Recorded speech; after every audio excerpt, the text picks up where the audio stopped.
Hi, everyone. So, I have a new story about the vet. I really don't think I'm going to be going there much longer with the way things are going at that place. It's weird. But, anyways, I forgot if I said this, but we had scheduled an appointment for the kittens, which I guess they're not technically kittens anymore since they're like around 2-ish years old, two or whatever, but they're still babies in my mind.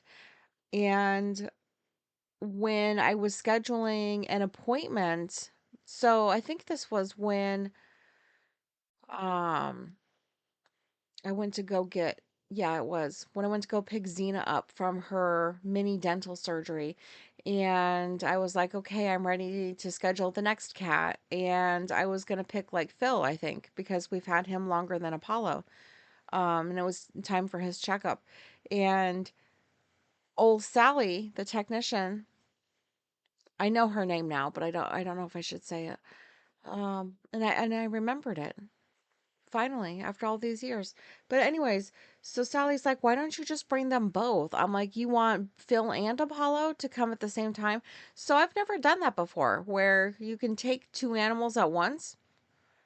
Um, Seems like a lot of work on both ends, bringing them and then like them having to deal with two pets at the same time. I don't know. But she was like, "Yeah, go ahead and just bring them both." I'm like, "Oh my gosh, that'd be great because they would probably love to go to the fucking vet together. They're bonded and they like to be outside, or at least they did until we put them into human prison with us." Not that the house is prison, but the cats are indoor cats because I am not letting my cat go outside and get ran over by a fucking car and then I will I will never forgive myself. But anyways, um I remember asking her, I was like, "Are you sure you're okay with that?" And she's like, "Yeah." So, I was like, "Okay." So I remember walking to my car and having the thought of she is going to forget that she told me to bring both of them because I suspect that Sally is ADHD, not just autistic. And she seems forgetful. I've seen it in person. So, I just had that thought and then I was like, she better remember because the doctor, the guy that owns the clinic, he's been an ornery motherfucker lately. Like, holy shit. And he's so autistic. But anyways, so Monday rolls around and Alicia decided that to come with me because I was like, you don't have to, but if you want to, that'd be great. So she went with me and we had Phil in his carrier and well not his, but in the cat carrier, and we had a harness for little Apollo so he could be out and about. And it worked because Phil loves the carrier. It's his little safe space. He loves being in there, being closed up. But anyways, we bring them there. And as soon as I walk into the clinic, I sense the tension and I'm like, I'm so sick of this. By the way, this story reminds me, I haven't told it yet, but you know that book, Walking on Eggshells, and how it was so fucking popular when it came out? And for years, it was like the book for understanding borderline personality disorder. And I had like, I don't know, I kind of remember like thinking that that doesn't really paint the person with BPD in a very good light, even though, if you've been a long time listener, thank you very much. You know my thoughts on BPD. I don't fucking care for it, and I really think it's just autism. So, and I really think Walking on Eggshells is really a book about somebody who's autistic, and that should definitely be reframed. But, like, at the same time, it does kind of feel like walking on eggshells around that doctor vet because he's been a fucking prick. He's just a moody Judy. And so the dude tech who I call Billy Bob, not to his face. He hasn't been there for a few weeks. Because Sally said that he's in the hospital, and she was starting to tell me what happened, but I just was like, it's okay. Like, it's none of my business. Just let him know that, like, I said hi and I was thinking of him, and she said he still works there. So I don't know for how much longer for either of them, because anyways, so me and Alicia go in with the cats and we're sitting there, and sure as shit, Sally looks confused that there's two cats there, and it's not even been a full week since, no, it was a week, wasn't it? Yeah, because I think I had to drop Pidgey off on a Monday. Yeah, so it was just a week, but she forgot that both of them were supposed to come in. Um, Not that I expected her to retain this in her memory. I expected her to put a fucking note down on whatever calendar system they use, but she didn't do that. So she's like, "Why is Apollo here?" And I was like, "For a checkup." And I'm like, "This can't be real." So, anyways, we go back to the room and it's just her and the doctor. Well, before we went back there, she was having a conversation with him about, like, she was taking some time off and she was confirming dates before she put it in the calendar. He was so fucking pissed that she was taking time off. Like, well, it's gonna be busy. Like, Hulk, motherfucker. How long have you had this clinic for? A very fucking long time. A long time. You only have these two people that work for you. How have you not figured out other shit is what I wanted to be like. But no, I didn't. I just was like, why is he gotta be like this? Like, God, he just gets worse every time I go in there. What a prick. And just being not even like like inconspicuous about it. He just doesn't care who hears. Don't embarrass your employees. But anyways, me and Alicia go back to the little room with the cats, and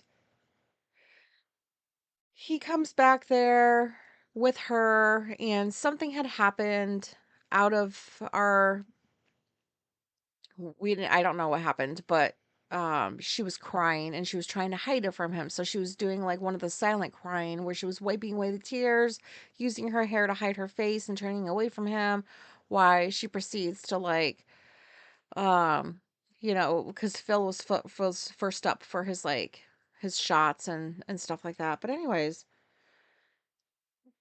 um he was making like comments about like why, like, I don't understand, like, why are there two here, and I'm waiting for Sally to say something to him, and I'm like, bitch, do you fucking forgot, did you forget that you told me to bring both of them? So like, I was like, don't blame this shit on me. So the doctor goes away to go get something, and I looked at Sally and I was like, do you regret having us bring both of them today? Ding, ding, ding, ding, ding. That's when her mind clicked on and she's like, no, I don't. Yeah, she totally did because her face and her voice lied. But like, that's when she realized that, like, yeah, yeah, Sally, like, you told me to do this. So I could see the instant regret. And then the doctor comes back in and she's like, I did tell her that she could bring both of them. I just forgot to put a note in there because you can only schedule one cat in that slot. And I knew it. I knew she was going to forget to do something like that. And so you would think that the explanation would be like, "Oh, okay, like normally somebody would be like, that's okay, stuff happens." Not this doctor. He was like, "Oh, note needed to be in there." Or some shit. And then just he was moody. Um, I don't know what was going on with this dude. Like, the cat's name is Phil, short for Philemon, but we call him Phil. I know that there's, women with the name Phyllis or whatever, but Phil typically in my mind pops up as like, I'm not trying to be like like annoying, but it's just Phil sounds like a boy name to me. In my use of it over my years and the people I've known named Phil and Philip and whatever. And so the doctor's like calling Phil a she. She, and I'm like, well, Phil's a he. continued to say she, and I was like, whatever, gender's not really a thing anymore, so not a big deal. It's okay. For the cat doesn't care. And then dared to suggest that Phil was not a Turkish fan. And I'm thinking to myself, dude, you need a fucking therapist because you're an asshole. You're a vet. Fucking talking to me about my cat not being a Turkish fan. Yes, it is. My autistic niece correctly identified the breed of this cat. I've done tons of research into Turkish vans. Phil looks exactly like a Turkish van. I don't know what fucking Turkish vans you've seen in your vet career. They don't all look the exact fucking same, dude. This one's not an anomaly. Telling me it's not a Turkish van. Shut the fuck up. You know, very weird. It was so awkward. He was such an asshole. And then he wants to like poo poo it and laugh it off or chuckle it off and be like, I'm just a cranky old man. No, motherfucker, this is slightly toxic behavior. Like, you are creating a toxic environment because your employees are afraid of you. You've got one crying right the fuck in front of you that you don't even see, or if you do, you don't care. You got another one in the hospital. What do you do? Break a leg on purpose to get the fuck away from you for a month? Like, what? What's going on? Like, your clinic is going to go to shit because of you. So disappointing. Like, oh, and of course, in my like narrow little view, like I'm thinking, if only he knew he's autistic, things would be so much different. But I'm not, I can't be that naive. And that's just assuming he doesn't know. Like maybe he does. And I want to say the word narcissist, but I have to remind myself that lots of us autistic people do come off as narcissistic. So I don't want to just slap that label on that dude. I feel like he's struggling with something and he's taking it out on the people around him. And you're going to drive these people away who have been with you for years. So disappointing, so unprofessional. And it's like, he's an older man. Like, he's where, like, technically, well, that's where I don't want to sound like I'm being, and I don't mean it like that. It seems like he could retire if he wanted. He seems like he's at that age where if he wanted to retire, he could. And he doesn't seem like he enjoys what he's doing. But I just have the little sliver of the 45 minutes that were there every so often. I don't know what the fuck else is going on, but usually it doesn't take that much. I just get a little peek into something and you kind of get like a sense of, oh, so that's what's happening. You know what I mean? He just seems pretty miserable. And I don't like walking into appointments where like there's that kind of tension. But at the same time, it's like I feel like I have to see this clinic through. It's so weird because I still really like Billy Bob and Debbie. They're awesome. They fucking love animals. They're great with them. So is the doctor vet. He's good with animals. It's just he doesn't have a very good bedside personality. Whatever, is that the description for he just need to be just don't be a fucking dick. But anyways, so don't have to go back there for another month because Phil needs a bit of a teeth cleaning. I guess like he's gonna have like mouth issues for his type or for like gingivitis or something. I'm like, the cat's only 2 years old and he's already having like some teeth issues. So I guess that happens to some cats. So yeah, I gotta go back and see whatever's going on in that place when I bring Phil in for his little teeth cleaning. But so that's the update with the vet. I don't think that's cool, but whatever. Moving right along to I've talked on here before about how like I don't like people touching me. I don't even really care for my wife touching me. um she's not repulsive, and of course like we hug and like I'm not repulsed by her, but like she's the only human that I care to have touch me in any capacity. like hug me, sit next to me, like anything. Any other human can fuck right off. I don't want that. So I need a chiropractor, and I've been putting this off for years because the thought of going and having somebody touch me and like work on my back, I don't like that. I don't like it. Um, Also, I'm very, very sensitive to pain, and I don't want to like feel like I'm in pain and react to that in front of somebody. I feel like that sounds weird to say.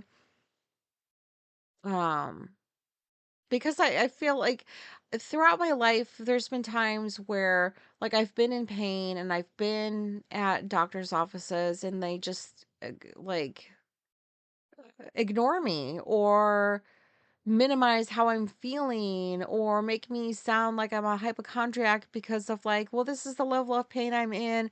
Well, it shouldn't hurt that much for what this is, that kind of shit. So I guess it's just it kind of makes me not really want to like express physical pain in front of other people, but I know I have to like move past that because that's old shit. But anyways, my back has just been fucked up, and Alicia's surprisingly done some research into people who, because I have like chronic pain, POTS, dyspraxia, suspected Ehlers-Danlos, but maybe I'll never know. And she said that like there's stuff that says that like it's not uncommon for people with POTS to have back issues and neck issues, and um going to chiropractors helps loosen that stuff up, can help your nervous system, like move things around, like because I don't look like from a distance, like it's not like I look like the hunchback of, whatever, but there's some stuff on my back that like just needs to get like worked out, and Alicia's nice enough to do that for me whenever I can tolerate it, which isn't all the time. Because the touch thing or whatever. And plus, I feel bad because she's not like a chiropractor, even though she's really good. But like, my back is just, it's hard, and I don't want to put her arm muscles through that all the time. So finally, like last week, I was like, you know what? I think I'm just desperate enough at this point where I'll just go to a chiropractor. And I asked her if she could please make an appointment with the one that she went to. She hasn't been there in a while, but she used to go regularly. And there's a dude there, and there's also now like a lady there. So it's his practice, but like there's a lady there that's a chiropractor too. And I was like, I just asked her, please make the appointment with him, and I don't want a female touching me. You know what? I was thinking about this. Like, why is it that I always prefer man doctors, even though I've had issues, in my past where men haven't treated me well? They've abused me. Why do I prefer men over women when it comes to stuff like this? I've been like fucking trying to figure this out for years, and I think I might have actually, I know this is a tangent, but whoops, I think I might have figured it out. And I think it has to do with my fucking mother. Because whenever she, like, when I think of her and how she would, like, touch me, like, brush my hair or anything, there was physical pain involved. She was not a gentle person.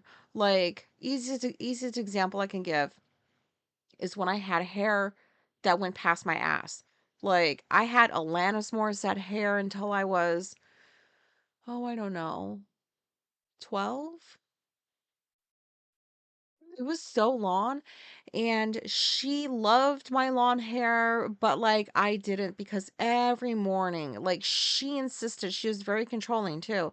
She insisted on like brushing my hair because apparently she couldn't trust me to do it, or maybe I didn't do it well, who knew? But like every fucking morning before school, I have to sit in the middle of the kitchen on a fucking stool, and this bitch would brush my hair, like just yank the brush through my hair, and it had like those knots and snarls and stuff.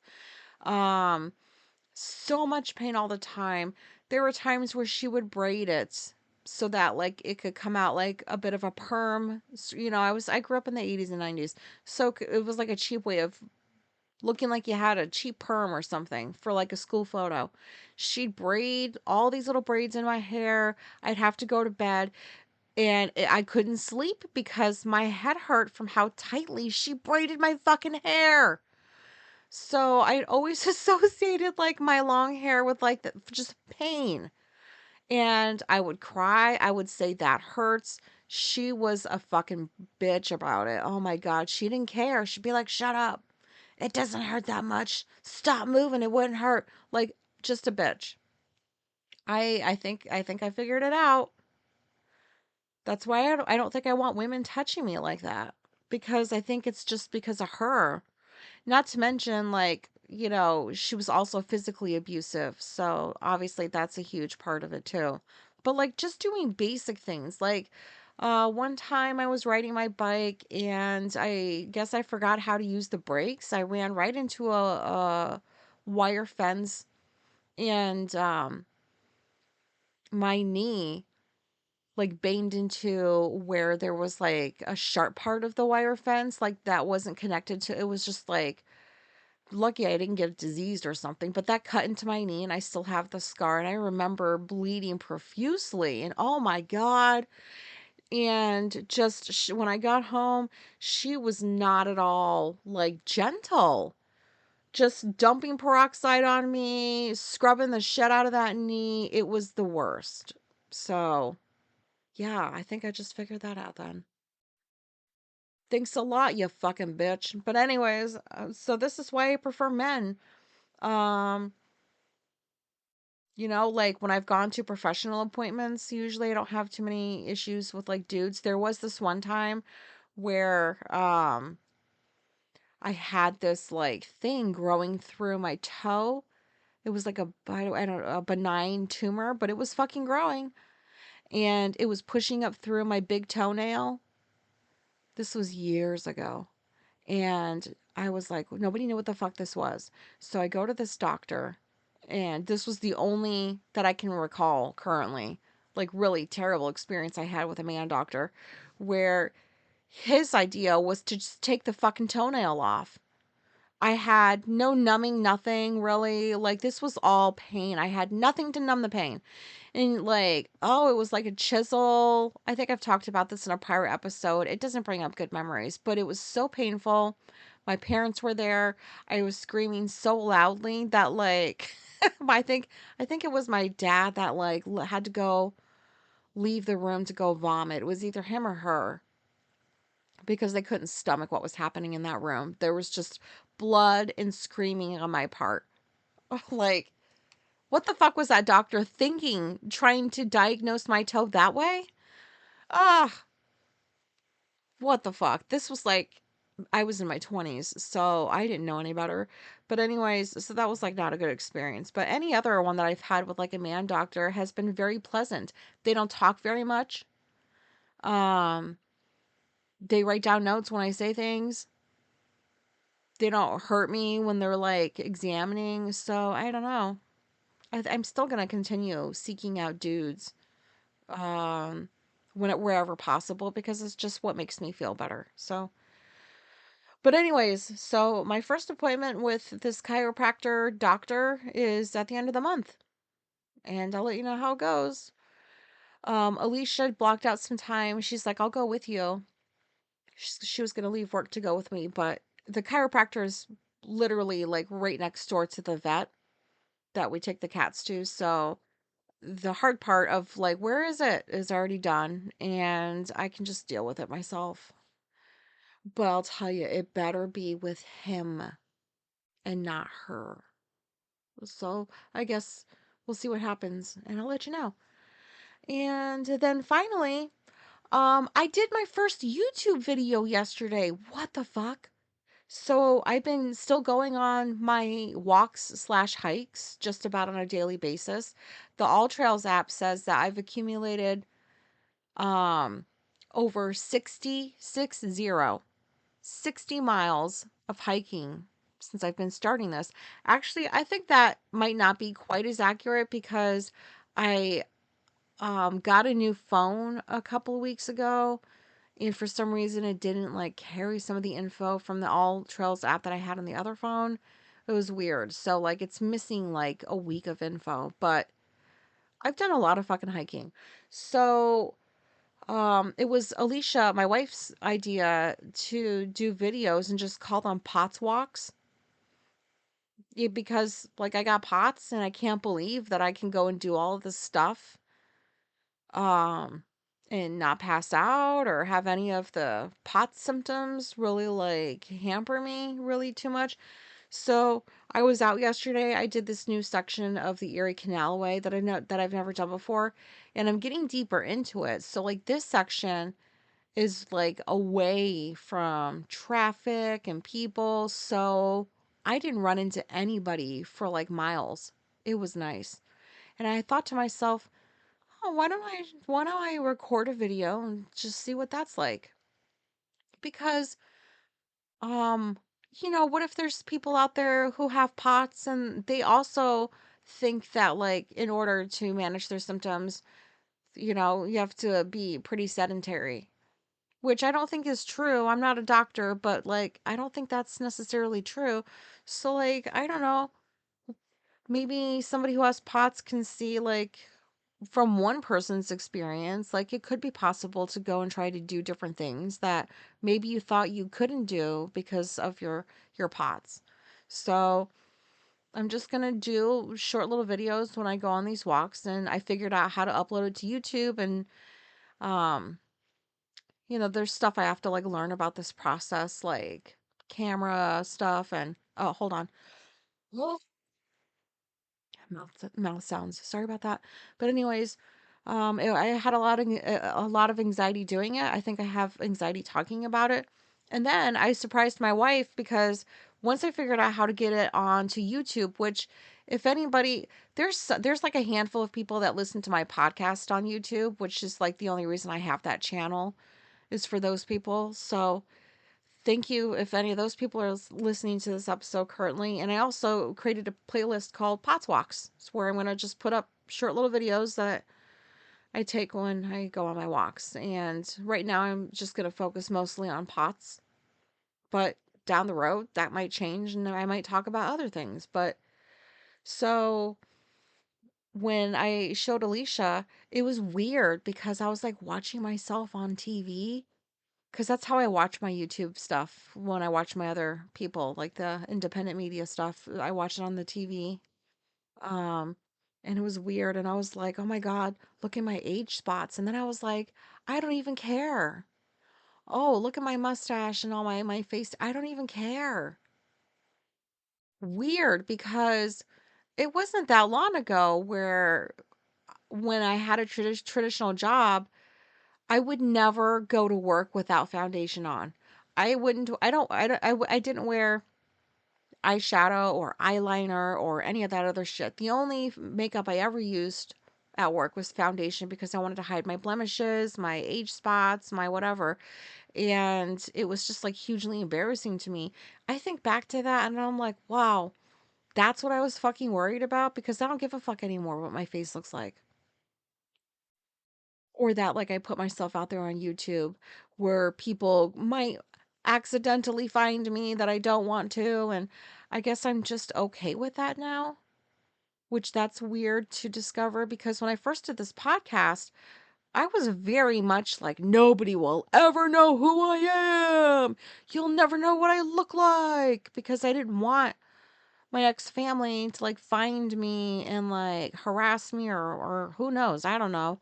Now, I guess I don't really give a fuck because if something like that did happen, there are block buttons, there's deletes, there's, like I don't have to deal with stuff. So, who am I? This is weird, but I'm just gonna try to see what doing videos is like, and that's as far as I am with my life currently. So that's all I really have to say. I hope this was relatable.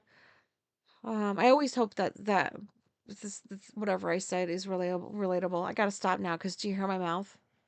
I gotta like stop talking for the next couple hours so I can prepare my mouth for my next 10-minute video. But anyways, go check me out on YouTube. Maybe I don't know. or don't, because I'm really good at advertising for myself. But I don't know what I'm advertising because this is just a stupid little video I put on YouTube. But anyway, but I'm not gonna lie. I was walking yesterday, um, like toward the end when I was headed back to my car, and I had this thought of, I don't ask for much in life, even though I probably do. But I feel like I don't ask for much in life. Wouldn't it be nice to like get some sponsors from like some companies that have gear, like hiking gear? I'll try your shit. Send it to me for free. I'll do your video, your little commercials and demonstrate whatever you send me so I can like take it on my hikes and stuff like that. Like wouldn't that be cool? I could use a smaller backpack. I could use some better hiking shoes. Anything that anybody can think of, send it my way. I'll advertise for you. That was so cringy, but I don't care. Okay, thanks for listening. Bye.